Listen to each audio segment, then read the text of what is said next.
want to say is that AI will not take your job, but someone using AI will. It's a very important tool.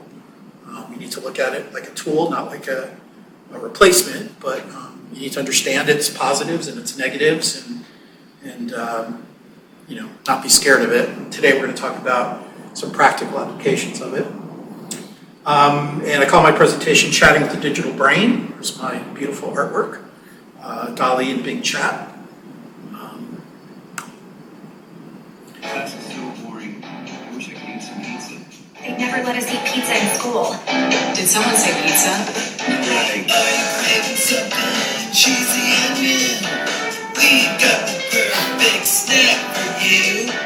Pizza nuggets, they're the bomb. Chicken and pizza, all in one. Pizza nuggets, oh yeah. They're the snack that's here to stay. Pizza nuggets, so yummy and fun. Get them while they're hot, everyone. You won't find these nuggets anywhere. Once you start, you won't wanna share. Bite size and color and pizza. You'll keep on eating till you turn into a creature. Pizza monsters, oh no, they're taking over the show. Okay, so that was frighteningly disturbing and wonderful and awful all at the same time. That was done using Runway ML and edited together. The script was written by ChatGPT. I have a link to the creator that created that, but it's really to show that it's incredible that that was done using AI, but it's also pretty hideous, especially the eyes and everything that's going on. But yeah, pizza nuggets, that's kind of the state of the art of where we are right now. And I'll ask you to hold your applause to the very end because it's gonna throw me off a little bit. All right, so who am I? I've been in the industry forever, and I've been witness to many technology shifts. Back in 1993, I worked at an ad agency called Chiat Advertising at the time. Somebody walked into my office, dropped a book on the table, it said HTML. They said, you need to learn this. We're pitching Nissan a website. I'm like, a website? Nobody uses websites. We use websites to change files. It looks terrible. What are we doing? They're like, no, there's a new browser thing, and it's going to be graphics, and people are going to use it. Like, nobody's ever going to use the internet. That's ridiculous. You're done. But we did. We launched the first ever website for Nissan back in 1993. And then in 1997, I worked for Hanna-Barbera in Hollywood, and we produced 100 minutes of CGI animation for television, which had never been done before. Does it look great? No, we actually used motion capture, which was really new at the time. But just the quantity that we were able to produce at the time really showed a sea change in animation. That we were able to do it in television was pretty remarkable. 2000, I went to Walt Disney Television Animation, and I migrated our traditional 2D animation to a digital animation project using vector animation. We were able to do things resolution independent, do auto coloring, and do a lot of processes on the computer that had never been done before. Using SGI octanes and just really great technology working there. But again, we changed from hand-drawn animation to this digital animation. And our studios in Tokyo and Toronto and Sydney were able to send files back and forth and not ship film reels. So that was kind of a big deal. In 2006, right before I left Disney and came here to Duke, we went from 2D digital animation to CG animation. And we did the Tinkerbell movies, which were done completely CG using a studio in India. But again, that was a first for the high volume production that we did. And here at Duke, I've been here since 2007. I'm the media architect and senior producer for academic media production. And so I've done some different things in my 16 and a half years here. Introduced 4K video when it first came out, looking at medical first. We introduced Cisco telepresence and Zoom, which became pretty popular because of a little illness called COVID, if you remember that. So I've been really lucky to be present for these different changes. Also, my background, I have a Bachelor of Music degree. This is me back in 1987. This is me today. I still play music a lot because it is very important to me. That's really what got me hooked on AI when I saw that a digital creation got a record deal before I did. It was pretty upsetting, but very important to say that she's not AI generated. though AI-assisted tech was used to help create her singing voice. We talk about copyright in a little bit. That's going to become very, very important. But a digital character gets a record deal, and I don't. So there you go. So artificial intelligence, and our audience here probably knows all of this that we're going to talk about, but maybe you at home don't. So we'll talk a little bit about it. I really like this definition. Nobody phrases it this way, but I think artificial intelligence is almost a humanities discipline.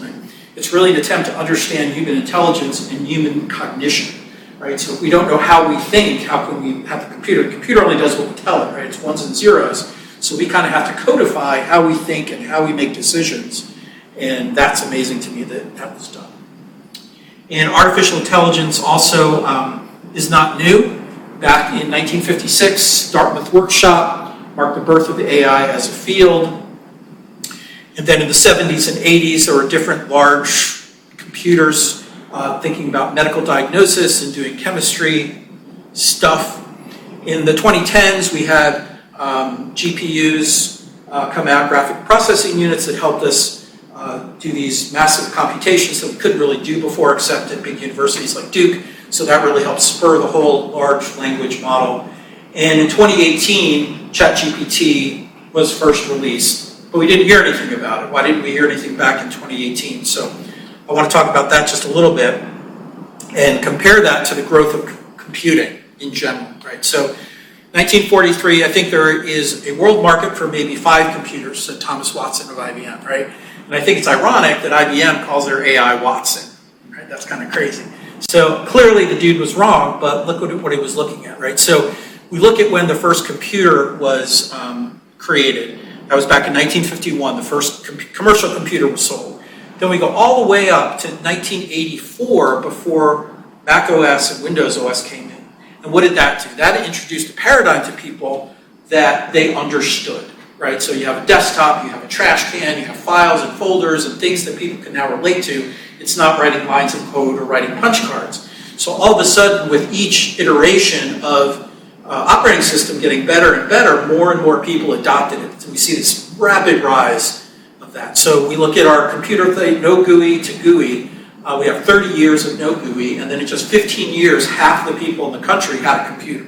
Right? That's pretty crazy, but why? Right? So computer use by normal people was because the GUI made it accessible to people. And I look at ChatGPT as that same thing. When it came out, and it's not even been a year yet, I could still say that for almost a month, that it hasn't been a year yet that ChatGPT, the free research preview, came out, and it got to 1 million users, I think, in 5 days, which is mind-blowing, right? So we were all primed, we all used computers, but all of a sudden now, AI had existed for years and years and years, but ChatGPT made it accessible, and somebody could type something in and get an answer that was reasonably correct sometimes, and people were blown away by that. So one of my favorite comics ever. So you got a guy on one side says, hey, AI turns a single bullet point into a long email I can pretend I wrote. So they send the email and the other person says, hey, AI makes a single bullet point out of this long email that I can pretend that I read. Right? So it's just going to keep going back and forth and back and forth. One bullet wouldn't matter. I love that. Nerd humor. All right. So AI chat, what does the landscape look like? And this is constantly changing, and there's more than this. But essentially, excuse me, had OpenAI come out. Microsoft bought them, owns them, is now leveraging them to their advantage, which is great. We're seeing rapid advancement there, but they're not the only ones in the field. We have Bard AI from Google, which is also a player. My experience with Bard has not been as good as ChatGPT, but you have to look at the global search market, right? So searches started like the year 2000. You had Alta Vista and Yahoo and Microsoft had a search, and then Google comes out. Within 3 years, they surpassed all the search engines, and now we know they're dominant in the field, right? So again, we haven't been a year yet. Google's on the thing. You can't let them out. They're gonna have something crazy going on soon. And Meta, the owner of all the other data on the internet, they have Llama, which is their thing, and they just, interesting release, they came out with their AI personas, which I thought was pretty creepy. So you have Brew, that's not Tom Brady, that's Brew, but he talks like Tom Brady, and he looks like Tom Brady, and you can talk to him as if he was Tom Brady. So I'm assuming that they're licensing this technology, but that's kind of their mindset when ChatGPT is trying to solve equations Facebook is letting you talk to Charlie, whatever her name is, from TikTok. So good, whatever, we'll make money with it. But I thought that was pretty interesting. And then Claude, I was just talking about Claude to one of my colleagues here, came out. It does a lot of things that OpenAI does. Some people says it works a little bit better. We're just talking Claude will let you input PDFs, and we'll talk about PDFs in a little bit, but it's a different model. So as we said, Microsoft owns OpenAI, so they immediately have productized it. I think it was in like March, where they came out and they made it as part of Bing. And when it's free, right, so you can use ChatGPT for free, and it uses GPT-4, which is the more advanced model, and it's connected to the internet, which up until recently, you couldn't connect to the internet through the OpenAI ChatGPT interface, although you can now. And it can create images now as well. You got to DALL-E 3 first through Bing Chat. And here's the big one. It used Microsoft Edge. Well, now you can get to it through Firefox and Chrome plugins, but I had not put a Microsoft browser on my Macintosh in probably 30 years, since Internet Explorer. And they got me to install Microsoft Edge because I wanted to use Bing Chat. So, Microsoft, that's the way to do it, right? We're all in this to make money, and that's why they're there. So I enjoyed Bing. Microsoft Edge is not a horrible browser. It reminds me a little bit of the old AOL, but it's not terrible. There are limits, though. So 2,000 character input limit, which is less. And this is the really thing that I really have to dig into and don't understand why. It's not as helpful as ChatGPT sometimes. And here's an example. So I gave it a bunch of text, and I asked it to summarize the text into slides with bullets and titles, something you do all day long on ChatGPT. And it's like, sure, I can help you with that, but the text you provided is long. Could you provide me the most important points you want to include in the summary? And I'm like, that's what I'm asking you to do. It's like, well, I'm sorry, I can't do that. Give me more information. And I was like, that's really weird. And this is GPT-4 supposedly. And the other thing, you're limited as to the number of prompts you can do in a session versus ChatGPT. It's open. So it is free, right? And then there is, I think, an upgraded version as well. But it's definitely more limited. But for people that just want to play around with it, it is, in some ways more featured, but I would say caution. I've had much better success using the ChatGPT app. And again, why? I don't know. It's supposedly the same under the covers, but it doesn't appear to be. So what is ChatGPT? Very high level, because I'm not a scientist, but I do play one on Panopto here. ChatGPT, it's a public chatbot version of ChatGPT 3.5 and now 4.0. Can write poetry, pass a bar exam, generate text. And GPT stands for Generative Pre-trained Transformer. And the most thing that I talk about is it functions similarly to how your type-ahead on your phone works. You type a word and it's kind of guessing what the next word is going to be given on a list of things that it knows about. So what, it's going to say are or is, are, and then it'll say you, because that in a human language, what are you is probably going to happen next. So it generates the text. It's pre-trained, so it trained on all of the text that was on the internet in the world, and then its transformer does all the different transforms to put all the different words together and come up with an answer for you. Billions of connections between words, and it puts different weights between words behind it. It's kind of like, kind of looks like the brain a little bit, and that's what it's trying to do, right? That's how we get back to artificial intelligence. So the basic function is train on text, generate text that resembles training data in response to a prompt. So it's really not thinking, right? All it's doing is saying, well, you've asked this question, and in the history of worlds, when people have asked a question similar to this is what it responded to, so I'm going to respond the same thing. But it's not emotional, it's not responding in any other way other than the fact that it's mathematical. This is what it adds up to, so this is what I'm going to respond to. And then if you think about that and see how well it works, you're like, I don't understand this, is crazy. So I don't pretend to understand it. So this is a little workflow that I came up with to kind of talk about how a prompt flows through ChatGPT. You have your prompt, and you have all these different robots. So you have your input robot, and that takes the words that you typed and breaks them into smaller pieces like blocks. The robot adds stickers at the start and the end to let the robots know where to finish. And that's your prompt, and it kind of breaks it up into these number batches and relationships that it will understand. Then it hands it off to the thinking robot. It considers the weight and order of each building block to derive context and meaning to the prompt, right? So what are you doing?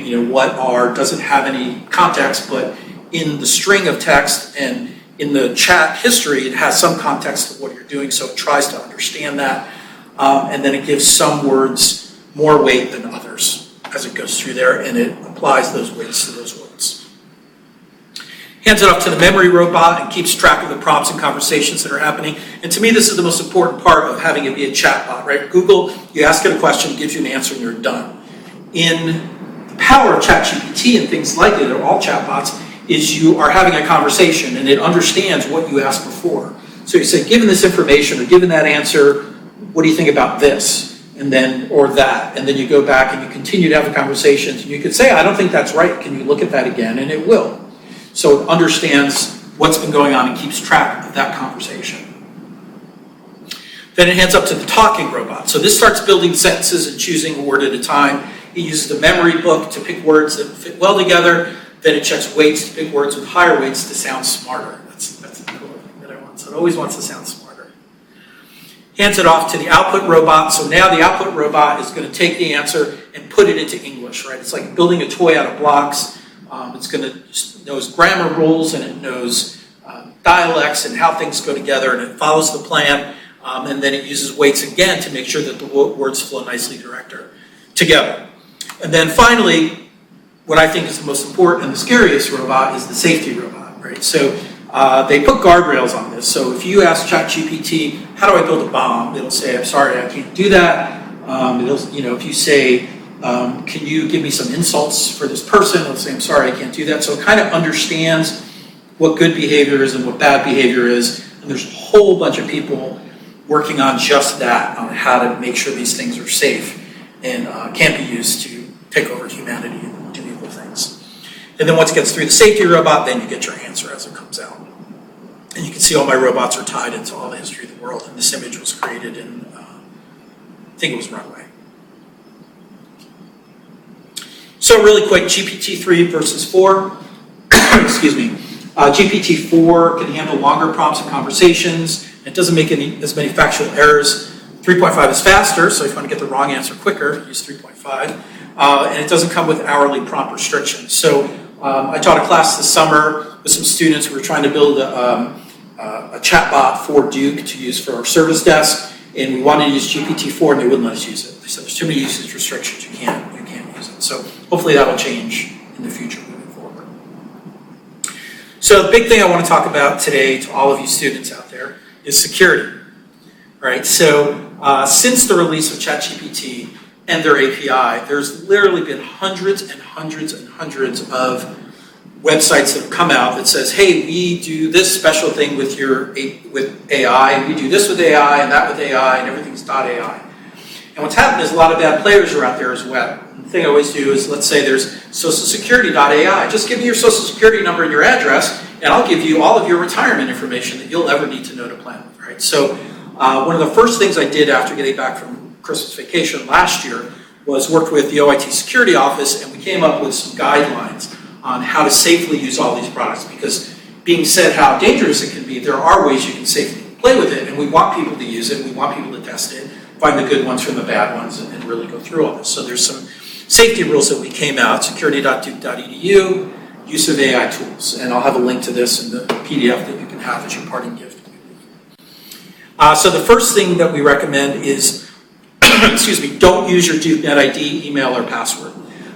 You don't want to give that information out. You don't know how securely they're holding it. A really safe thing to do is create a burner Google account, easy to do, and then continue with Google when you do this. You're not actually giving them your Google account password. You're authenticating through Google, and then Google's just telling them that they're okay, but you're keeping your Google password safe. So that's really the best way to test some of these tools out. Next up is don't use any confidential or proprietary information. I made a joke about your social security number, but obviously there's, in the health system, there's personal health information. On our side of the university, there's FERPA, confidential information. There's, any information that you're dealing with from research or grants or anything like that. Anything you put into these apps, even if you check a box that say, don't use my stuff to learn, you don't know until they go through security audit they could be using your stuff, so you don't want to do that. So no confidential or proprietary info. Don't make it part of a critical workflow. There's a tool called Zapier out there, which is really neat. You can build these little workflows that come up, but don't do anything where company A, you're using this tool, and then they go out of business because it was 2 college kids from Indiana that put this together. They graduated and shut the site down. So right now, again, until we go through a security review, don't make anything part of a critical workflow. Review copyright and usage restrictions. So there's all of these sites out there that are generating images, and you want to make sure that whatever you're using that image for, if you're just doing a PowerPoint presentation like I am here and it's not going to leave, that's probably fine. But if you plan on printing t-shirts with it, or you want to make a product with it, or design your company's logo with it, make sure that they're not going to own 10% of your company moving forward if you use their image tool. Actually, read those little things that you check for all the time. Follow all due procurement policies. So again, there's lots of free ways to use these. If you are going to actually purchase it for use, just make sure whatever your department's procurement policies are, you follow that for buying software. So copyright, we're going to talk about copyright. So the Copyright Office came out with a law, and it said that in the United States, works created solely by artificial intelligence cannot be copywritten, right? Way to be clear, government of ours. So that's really confusing for me. Like, what does that mean? Like, and you know, we're talking about the different student rules and all of that as well. And that's why when we look back, that musical robot wasn't solely created by AI, so they're claiming copyrighted it. The thing that I'm talking about from my, you know, are you sure about that? You know, with copyright. So the thing from my background is I look at Woody from Disney, right? Nobody drew that picture of Woody. It was created by a computer. Somebody wrote lines of code to create Woody. So they typed something into a computer interface. I mean, that's really, it's simplistic, but they typed something into Maya and RenderMan and they created Woody. How is that different than me typing something into an AI, writing a prompt, and writing a really elegant, amazing prompt and creating an image? Should not that be copywritten because I'm using AI as a tool? Or should it be? And what about all the people that were trained on AI, that the model trained on? Should those people have rights to that as well? So really complicated, and I don't think that we're going to have a clear answer on this right now as far as copyright goes, but it's really something to think about as you're creating works for your piece using these AI tools. So ethical considerations. There's a lot when you're using AI. So the first one I want to talk about is fairness, right? So the Writers Guild just came back from their strike. The actors are out on strike. Should somebody be able to take a script that somebody wrote, feed it into a chatbot, understand their style, and then be able to reproduce scripts in that style? You take all the scripts that were ever written for The Sopranos and say, write me a new mobster movie based on those scripts, and it does a decent job. Is that fair or ethical? It doesn't sound like it is, but what if I was a writer and I trained at a school and I'm a human and I studied all those scripts and now I'm reproducing it because I'm a human? That makes it ethical? I don't know, because you're still stealing their concept and their idea. So, you know, when people talk about AI will never write an original thought, maybe that's true because they are trained on everything else that human created, but especially with music, I'm a musician, every song that comes out is a reflection of all the songs that came before it, and that person listened to was influenced and kind of gets jumbled up and comes out differently. So it's kind of the same process, but because computers does it, I don't know. But definitely these people, the other example we were talking about before I started was that a background actor comes in to work, you know, the extras on the film, pay them $200, said, okay, stand right there, we're going to, and spin around, we're going to scan you, and I'm going to pay you your $300, you go get a sandwich at Craft Services, and now for the rest of the time, I have your image and your look, and I'm just going to put you in a seat, and we're just going to use you forever, not pay you anything ever again. You know, is that fair? No, I don't think that's fair at all. So lots to talk about there. Privacy and confidentiality, right? So we're talking about all of these things that are getting entered into these chatbot learning systems. Insurance companies are using AI for underwriting and due diligence, right? So they're not, used to be you have an image of 10 doctors in their lab coats sitting around a table making a decision if this person should live or die. That's pretty scary, right? But now you think about those doctors are gone and now it's just a robot. And it looks at your DNA and says, well, you know, Steve's only got 10 years to live anyway. This surgery cost $10,000. Really not a good investment over 10 years amortization. Nah, denied. We're not going to pay that, right? So, and now all of my medical records are up in the AI, and they're looking at this, 50-year-old guy, and they're using me now to judge other 50-something guys, and all my confidentiality is out in the ether. So, kind of frightening. So transparency and explainability, right? So every image that I used in my presentation, I have underneath it how I created it and even the prompt that I created it. People are asking, we got asked in a communicators meeting, should we have a byline saying this article was created by AI? I can't answer that question from a technological standpoint. As a reader, what I want to know, I don't know. For years there has been ghostwriters. So an author, it says this is a Daniel Steele novel, but it was written by Myron Cohn or somebody else and just published under the Daniel Steele brand, but he wrote it. So is that ethical? I don't know. People accept it. And so news firms and people are trying to say, and the reason why they want this transparency, a big reason why, is because of user manipulation, right? So if I train my robot on, I come up with one of these websites and saying, I am the conservative chatbot. And I trained on the writings of all these conservative think tanks, and every answer I give you will now have a conservative lean to it. Well, I would want to know that, right? Or you could do a liberal. I'm going to come up with a liberal chatbot, so when you ask me a question, it's going to have liberal background on it. So because you're able to not have that transparency, you're very easily able to manipulate users and provide answers in a certain way. So we're going to now talk about practical uses of ChatGPT. We've kind of gone over. Any questions? Anyone? Quiet crowd. All right. So the first thing we're talking about, we're going to go over the ChatGPT interface.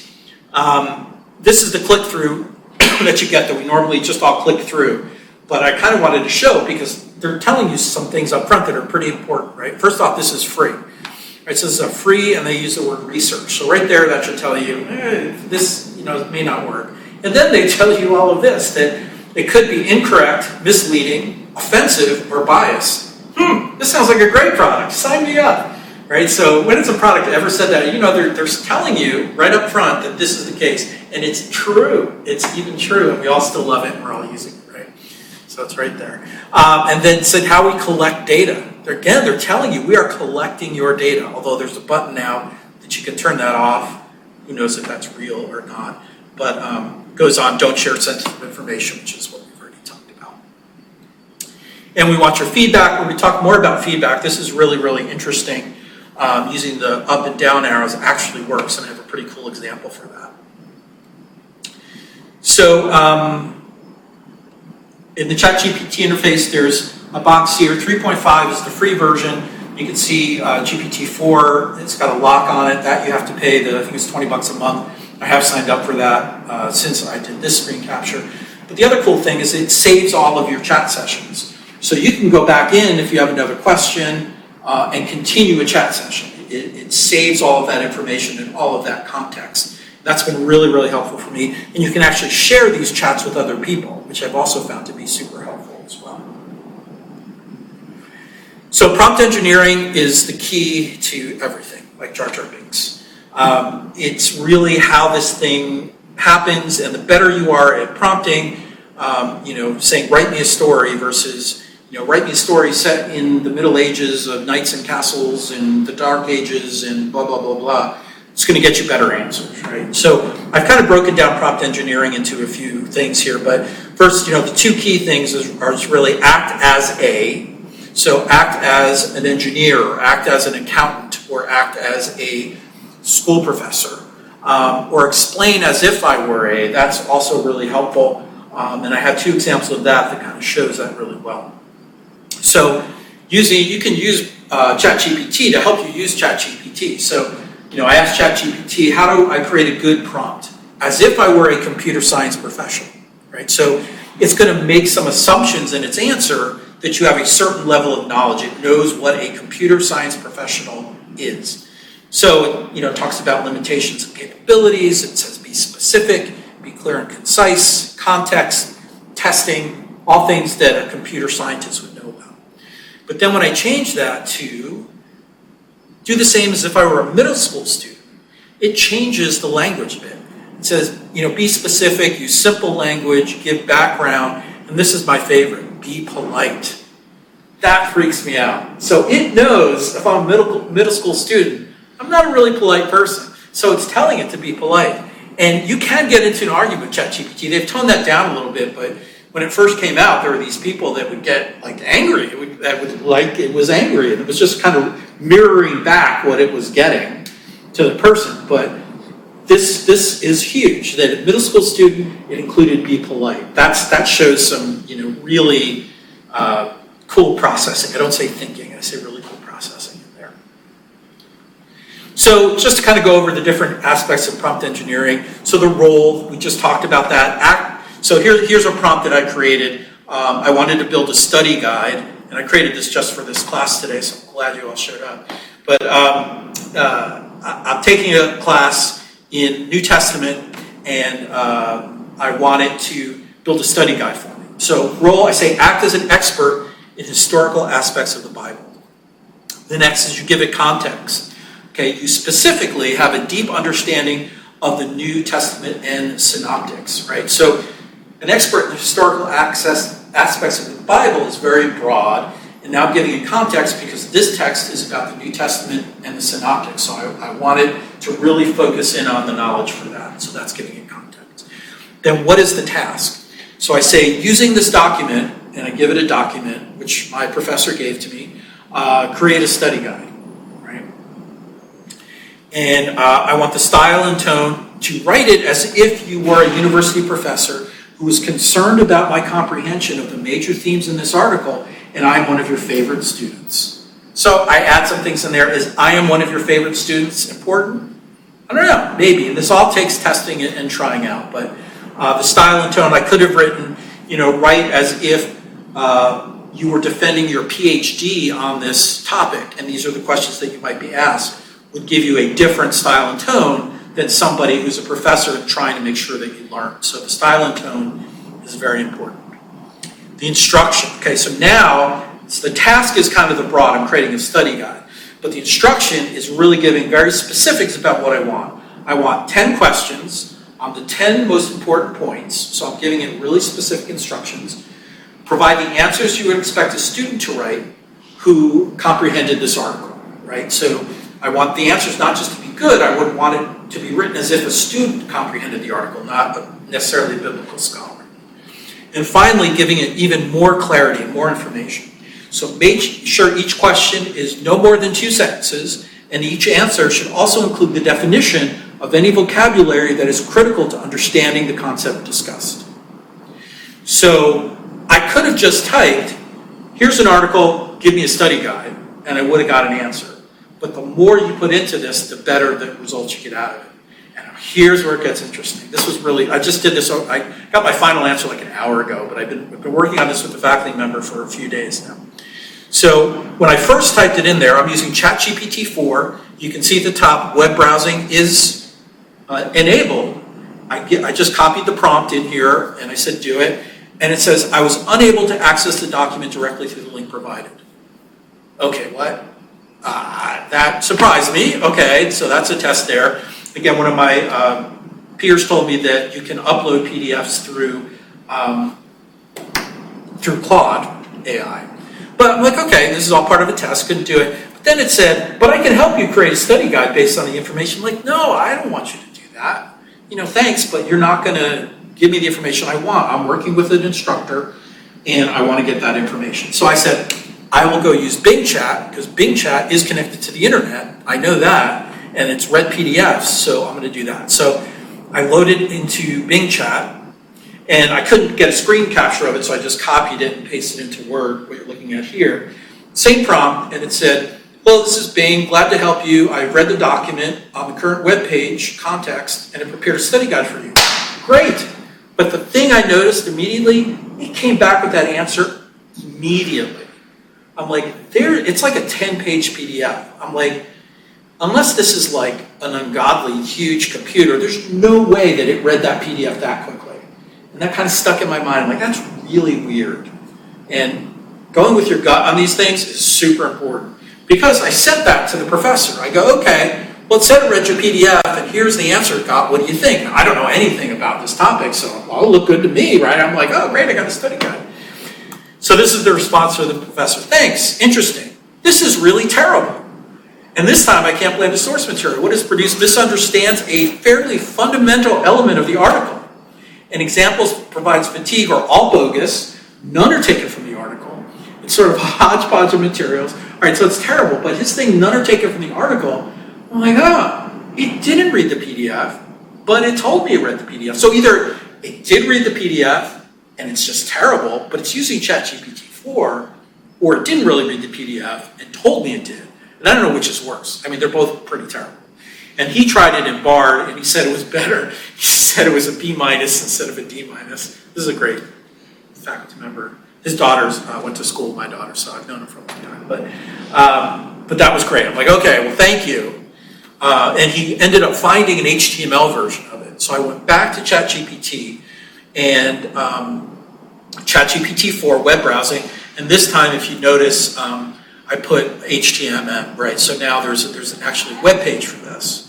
It went through and produced a result, and went through and did a really nice job of like hitting all the points that I wanted. It's short. It answered the questions really well. I'm like, all right, I'm gonna send this off to the faculty member. And I didn't paste his answer in yet. Well, he said it did good. He said that was really good. He would give it a B+, maybe. He said it found its, and again, I was doing this right before class, but he said it did a really good job. So the main point for students is that they just recently released something that you should have any unauthorized use of ChatGPT for your classwork will be considered cheating. So anytime you're going to use ChatGPT for your classwork, work with your instructor. Like if I was a student doing this saying, hey, professor, I want to create a study guide for myself, can you please review it? That would have been great. You would have said, yes, that's wonderful, thank you. I appreciate that. So on one hand, it's good to know that it actually did work eventually, but if I had just taken that first answer, if I just said, I could read the PDF, but here's the answer, and it's good, and use that, I would have failed the class, D-. So, the dangers, I think that, there's a question over here down the front. You gentlemen there with the red sneakers. Yeah. Look, I would call out, double check your URL to the PDF because I think it was incorrect. Oh, really? Yeah, if you go back, I think you were missing a /q/name.pdf. Oh, okay. Check that. I'll check that. Yeah, I'll check that. That's okay. Thank you. So what one of the students here mentioned was that he thinks my PDF may have been the URL to the PDF in the first example may have been malformed, which is why ChatGPT initially said it couldn't read the PDF. Should have told me that. Yeah. All right, so here's some other kind of non-controversial uses of ChatGPT. Summarization, I think it does this really well. Find an interesting article, but I don't really have time to read it. Again, if it's not making it up. But low stakes here. This is using Bing Chat. Say, here's an article, give me 6 bullet points of the article, right? So your own cliff notes. And you can go ahead and read through it, and again, just hopefully trust it did it, but for low stakes thing, like entertainment reading or something, it'll go through and give you a summary of that article. Is it a better way to search? So here's some more testing I did, and I would say yes and no, and we'll find out why here. So if I type into Google, who were the top 5 stars of the Mary Tyler Moore Show, which was a television show when I was young. Yes, it was in color. It comes back with this. And that's not a very good or satisfying answer. There's 16 million results, but it doesn't really answer that. The first answer is sponsored, and it's like the top 10 guest stars. I didn't ask for that. And awards, and maybe if I go down to IMDb, I can find it. What if I ask ChatGPT? So if I ask ChatGPT, and I say, please provide the top 5 stars of the Mary Tyler Moore Show in a table form, which is cool, and then give me name of character, name of actor, date of birth of actor, and date of death of the actor. So I'm asking for some more information in a really specific format. Boom. gives me all that information. Is it correct? I don't know, but again, I'm looking at Mary Tyler Moore show. I'm trying to have an argument at a party or something, and it tells me that the knowledge cutoff date is September 2021. So the last Cloris Leachman left us during that time frame, so it's there. So this is where the chatting comes in. I can say, oh, that's pretty interesting, but I want some more information now that I have this data. And I can say, what's the average age of death of these actors? I don't know why I would want that, but it's interesting. Let's find out.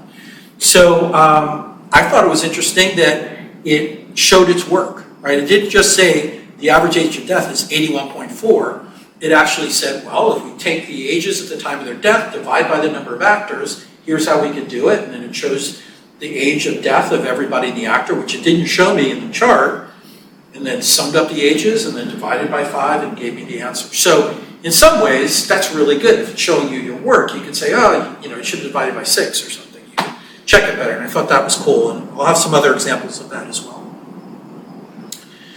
Creating marketing blurbs. So this is something that I don't do. But for example, last spring, I was going to be presenting an AI panel at Tech Expo, which is an event for Duke University, Duke Health IT people, and I needed a marketing blurb.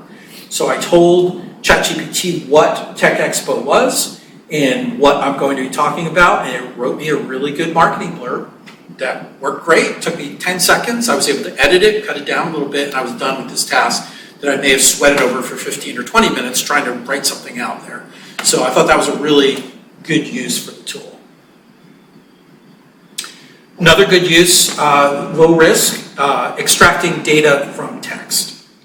So here's an article about the 8 countries most affected by climate change. I gave it the URL. Actually, this one I pasted in the text because I didn't have, at the time, I didn't have internet connectivity, so I pasted in the text from the article and then said, please summarize the countries and their number of food-deprived people, which was what the article was about. It gave me a beautiful table like that. Just really did it, so I didn't have to go in and copy and paste and get everything out of there. Again, very easy to check, too, to make sure that it didn't correct. And it even note that it talked about the dry corridor, and there was nothing, you can see that paragraph there, the last paragraph. There was no information, so it said NA and explained that. So I thought it did that very, very well. Data analysis is something else it can be.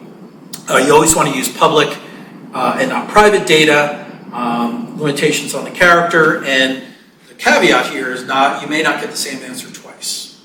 And this is something where the larger the data analysis you go, the more at risk you are. Because you think about it, if I can't look at something and intuit what I think the answer will be, I kind of have to accept what ChatGPT gives me. And at this point, I don't know that I would do that. But basically what I did is let's jump out to this data source here. So I just found some, pretty harmless data here in a spreadsheet about temperature over the decades, and then I copied that and pasted it in. Oops. ChatGPT. So I took that data and I pasted it into my prompt, and I basically said, given this data set, tell me the mean, median, and standard deviation of the data. Again, I'm not a data scientist. Who knows if that's valuable or not, but it seems easier than trying to come up with the formulas in Excel to do it. And then again, it gives me a lesson in data analytics as well as my answer. So it tells me what it's going to do, and then it says, all of that, and then here's your answers. And so I chatted back with it, and I said, given this historical data, act as an expert climatologist and make a prediction for the average temperature 100 years from now. So it could have just given me a formula and said, here's your answer. But I thought what it did was really, really helpful and really awesome. It actually said, predicting the temperature requires a careful consideration of all of these things. Dummy, right? You want me to act as an expert? You're a dummy. So, but then it said, given all that information, I can do your simple thing. And it says over 100 years, it'll go up 3 degrees. But again, you're simplistic. And remember, this is very basic, right? So it gave you the data, but it gave you context around the data, which I think is really valuable, right? So I can't be a climate change person and say, oh, it goes up 3 degrees in 100 years. Like, no, there's all these other things that you really need to think about, which I thought was absolutely fantastic. I think that was a home run for here. Summarization of video. This again has changed greatly. There's now a plugin that does this automatically, but I'll kind of show you how to do it manually. So first thing is I asked ChatGPT to do it. I gave it a YouTube video and it says, yeah, I can't access websites at the time. So I go, all right, I'll go to Bing to summarize this video. And it said, I could not find a summary of the video that you shared, but here's a kind of a hack around this if you don't want to use this cool plugin that I found. Basically, you find your video, click on these three dots, and then you click on Show Transcript. And most videos will have an automatic transcript to them. You come over here and you get rid of all your timestamps, and now you just have some text.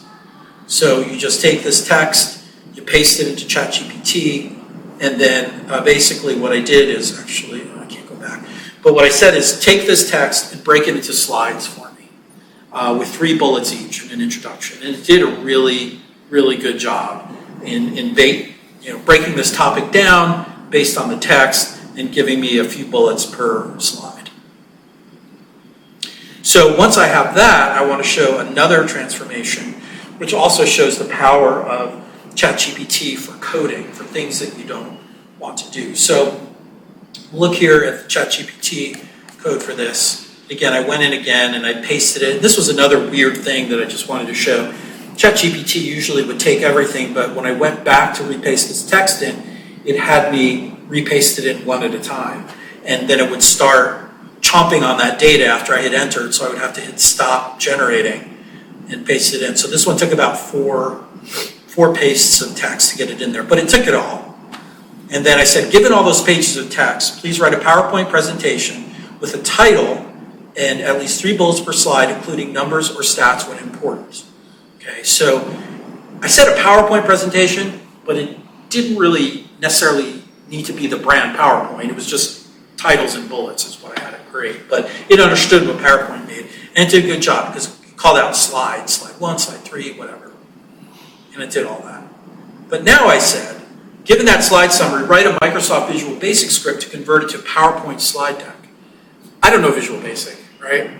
I'm like, I always wanted to do this. Maybe it'd be faster than me copying and pasting and doing new slide in there. Let's try to do it. So, boom, it did it. It gave me a nice little code here, and I copied and pasted it in and said that works. But what it did was, it says, I've shortened the script for brevity. You'll need to continue adding your slide data in the format provided. I'm like, I don't want to do that. I'm going to drop a comma somewhere and it's going to kill it. So I'm like, that works. Thank you. But please include all slide data and generate again. So it's like I'm talking to my developer, right? We're on Slack and we're going back and forth. It's like, yeah, here's the code, but go back and do your work. Do everything for me. And he's like, all right, I'll send the script to include all the slides for your convenience.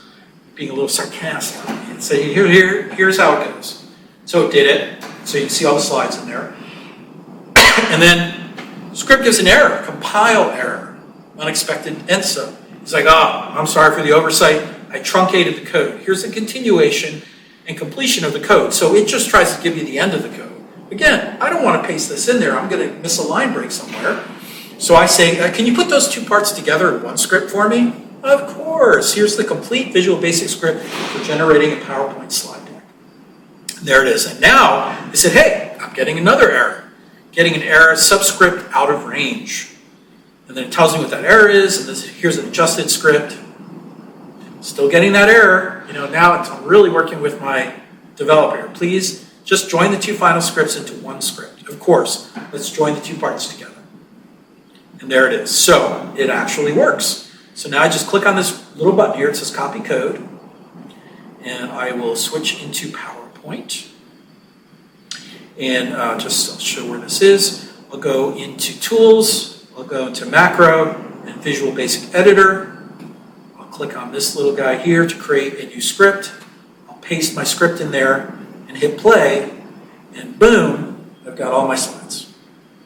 And then if I want to change the design of it, I could just go ahead and style them however I want. Now, is it perfect? No. But now at least I've got my text and my slides in PowerPoint, and I can go through and edit it, which I think is, a fair time example of going through and doing it. And what I would do is go back and look at my ChatGPT and say, how could I have asked this better to try not to get all those errors in there? Because ultimately it was able to do it.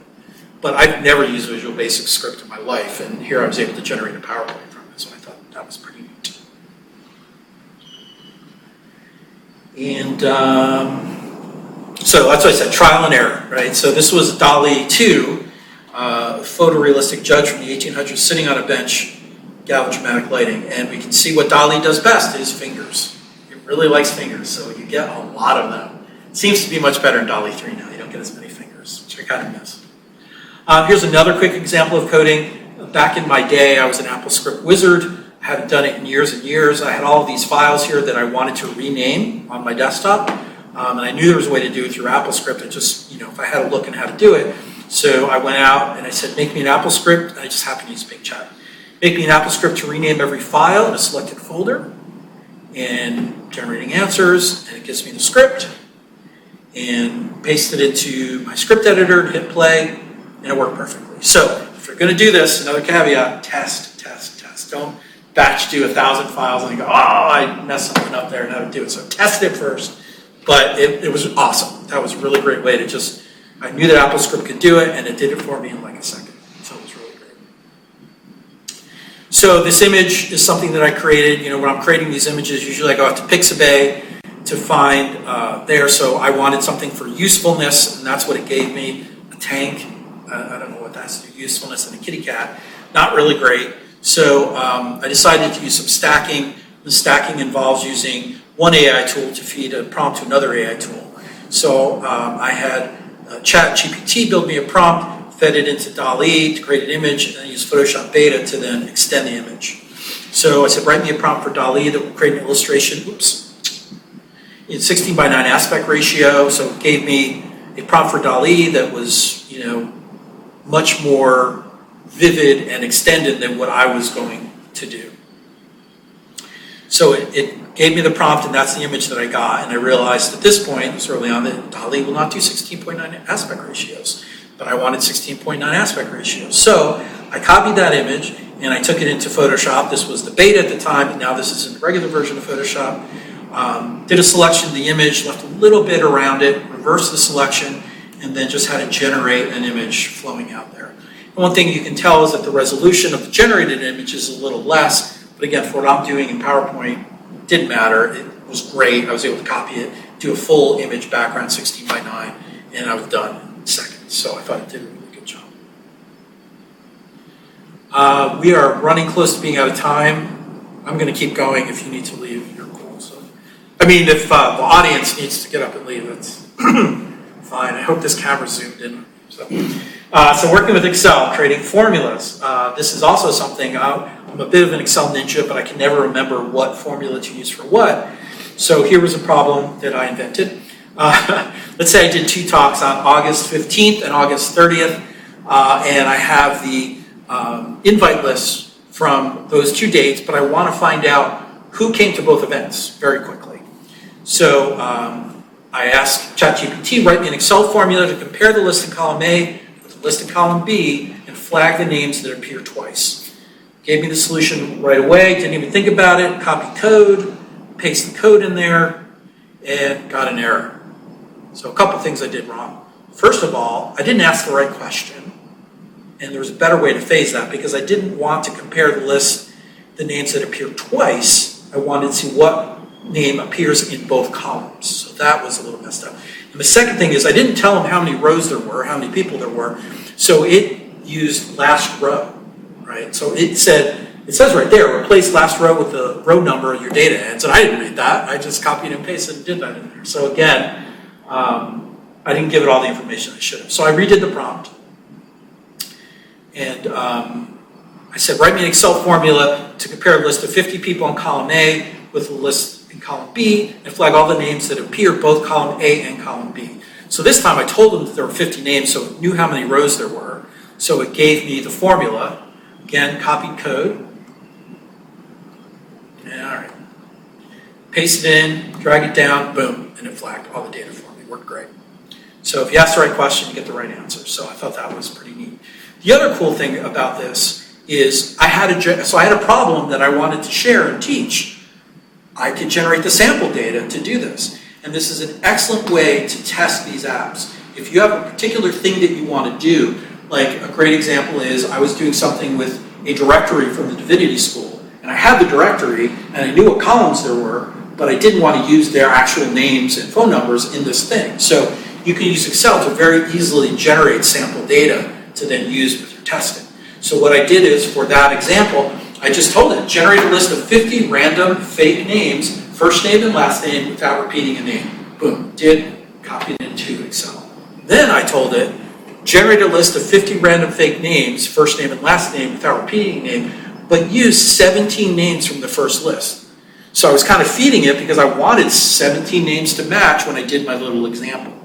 So I think that's a really powerful way to build sample data sets that you can use to test these AI tools, and there's no risk at all because it's all fake data. It did that super well for me. Technical support. When I was doing my chart for the GUI versus non-GUI, I wanted to change the spacing. I didn't want to have to write every number down on there, and I thought there was a way to do it. I thought I remembered that there was a way to do it. So the first thing I did was I asked Google. I said, how do I change the spacing on the bottom of the chart? And it gave me the answer, but I was like, you know what? I'm going to ask ChatGPT. It's going to give me a better answer. So I asked ChatGPT the same thing, and it said a standard line or column chart treats each data point as equally spaced, regardless of the actual interview between the dates. I'm like, that doesn't sound right to me. I don't think that's right. But you're telling me that, but I don't think that's true. So I went back to my Google search, and I clicked on that link, and sure enough, it says to do that, just double-click any of the x-axis labels under Axis Options, select Date Axis, and you're done. So the answer was there. So ChatGPT was wrong. It was just flat out wrong. So I went back to ChatGPT, and I gave it the thumbs down. I said, you're wrong. And then this popped up, which I thought was great. So it's like, well, why was it wrong? What's the matter? I said, well, this isn't true, and you can do spacing in standard line charts in Excel. So I submitted the feedback, and boom, it immediately gave me another answer. So you can see up here it says this is answer 2 of 2, right? So the first answer is still there, and the second answer, and sure enough, method 3 is exactly the answer that we saw before. So it had the answer, but it decided not to give it to me. But what was cool is that, when I said it and I challenged it, it went back and it gave me the correct answer ultimately. But again, the more you know, the more you can challenge it to do that kind of thing. So here's an example where tech support worked, in my opinion, better than Google. I had an old MacBook Pro, and it would only upgrade to a certain OS, and I wanted to upgrade it higher, and I couldn't figure out how to do it. And I kept saying, open the App Store, and this OS was so old it didn't have an App Store on it. So I couldn't get past this. So then I asked ChatGPT how to do it, and it was a superstar. So how do I find old Mac OS installers? So it actually told me here, and I was looking for El Capitan. It gave me the actual link to go download the installer, not through the App Store, because it did say the App Store, but here it gave me more information that I was able to use. I'm like, okay, I have this, but then I didn't remember how to do a bootable Mac OS thumb drive. Boom, all right there. First to format it, and even gave me the code to put into terminal. Worked perfectly. And I had to do it again like 3 weeks later, and it saved it over here, so I was able to go back and look at it again, which was fantastic. So I thought this was